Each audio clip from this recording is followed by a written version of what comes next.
राज्यातील अनेक भागांमध्ये पावसानं पुन्हा एकदा हजेरी लावली असून नागरिकांसह शेतकऱ्यांना मोठा दिलासा मिळालाय।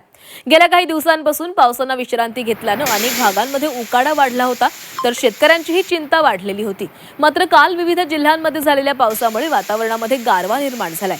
छत्रपती संभाजीनगर शहर आणि परिसरामध्ये तब्बल 8 दिवसांच्या प्रतीक्षेनंतर पावसानं दमदार पुनरागमन केले। दिवसभराच्या उकाड्यानंतर संध्याकाळी काळे ढग दाटून आले आणि जोरदार पावसाला सुरुवात झाली। पुणे जिल्ह्यातील इंदापूर आणि दौंड तालुक्यातही पावसानं हजेरी लावत शेतकऱ्यांना दिलासा दिलाय। तर इंदापूरमध्ये पालखी सोहळ्याच्या पूर्वसंध्येला झालेल्या पावसामुळे वातावरण प्रसन्न झालं। ठाणे, कल्याण आणि बदलापूर परिसरातही काही दिवसांच्या विश्रांतीनंतर पावसानं जोर धरला। रत्नागिरी जिल्ह्यात मान्सून पुन्हा सक्रिय झाल्यानं बळीराजा सुखावलाय। तर अहिल्यानगर आणि हिंगोली जिल्ह्यात झालेल्या पावसामुळे खरीप पिकांना नवसंजीवनी मिळालेली आहे। पावसानं पुन्हा सुरुवात केली असली तरी शेतकऱ्यांना आता मोठ्या आणि सातत्यपूर्ण पावसाची प्रतीक्षा आहे।